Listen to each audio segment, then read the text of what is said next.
دیا کی سب سے اچھی خوبی۔ جب دیا 8 سال کا تھا تو اس کے والد کا انتقال ہو گیا۔ چنانچہ اس کے چچا نے اس کا اور اس کے تعلیمی اخراجات کا خیال رکھا۔ 1 سال بعد دیا کی والدہ نے ایک ایسے شخص سے شادی کر لی جس کی واحد شرط یہ تھی کہ دیا ان کے ساتھ نہ رہے، تو دیا نے اپنے چچا کے ساتھ رہنا شروع کر دیا۔ اس کے چچا نے اس کی پرورش کی، اسے دین کی تعلیم دی اور قرآن حفظ کرنے میں اس کی مدد کی۔ دیا ایک مکمل مسلمان کی طرح پلا بڑھا اور وہ اپنے چچا سے بہت پیار کرتا تھا۔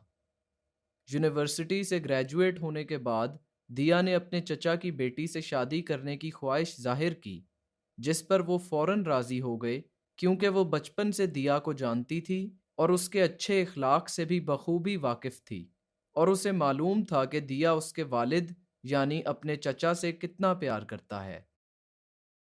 شادی کے 2 سال بعد تک دیا کے گھر اولاد نہ ہوئی، تو وہ ڈاکٹر کے پاس اپنا چیک اپ کروانے گیا۔ ٹیسٹ ہونے کے بعد معلوم ہوا کہ دیا بالکل ٹھیک ہے اور مسئلہ دراصل اس کی بیوی کے ساتھ ہے۔ دیا نے یہ جان کر مسکراتے ہوئے اللہ کا شکر ادا کیا اور ڈاکٹر سے کہا، میں اپنی بیوی کو بھی لے کر آؤں گا، لیکن آپ اس کو یہ کہہ دیجئے گا کہ نقص میرے اندر ہے۔ ڈاکٹر ایسا کرنے پر مان گیا اور منصوبے کے مطابق بیوی سے جھوٹ بول دیا۔ دیا تھوڑا دکھی ہوا، لیکن اس سب کو اللہ کی مرضی سمجھ کر آگے بڑھا۔ یہ بات تمام گھر والوں میں پھیل گئی۔ 4 سال بعد بیوی نے دیا سے کہا کہ وہ 6 سال سے اس کے ساتھ صبر سے رہ رہی ہے، لیکن اب وہ طلاق لے کر دوسری شادی کرنا چاہتی ہے اور اپنے بچوں کو دیکھنا چاہتی ہے۔ بیوی نے اسے کہا کہ وہ اس کے ساتھ صرف 1 اور سال تک رہ کے دیکھے گی۔ شوہر کو اس سے کوئی مسئلہ نہیں تھا اور اللہ سے بڑی امیدیں تھیں۔ وعاشروهن بالمعروف فإن كرهتموهن فعسى أن تكرهوا شيئا ويجعل الله فيه خيرا كثيرا۔ کچھ دن بعد اس کی بیوی کے گردوں میں خرابی کا پتہ چلا۔ وہ افسردہ ہو گئی اور اپنے شوہر پر الزام لگانے لگی۔ جب وہ ہسپتال میں تھا تو دیا نے اپنی بیوی سے کہا، میں آپ کے لیے گردہ ڈھونڈنے کے لیے بیرون ملک سفر کر رہا ہوں۔ کچھ دن بعد اس نے بیوی کو بھارت سے ایک ڈونر ملنے کی خوشخبری دی۔ وہ جلد از جلد واپس آیا اور سرجری سے پہلے بیوی سے کہا کہ وہ کچھ کام کے سلسلے میں دوبارہ سفر کرے گا۔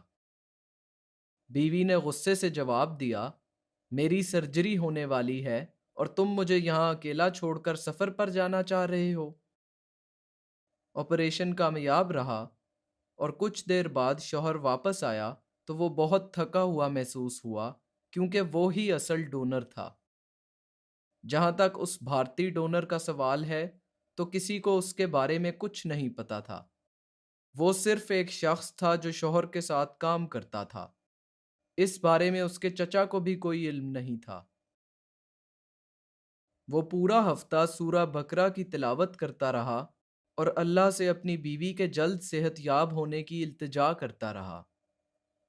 آپریشن کے 9 ماہ بعد بیوی نے بچے کو جنم دیا اور شوہر کام کے سلسلے میں سفر پر روانہ ہو گیا۔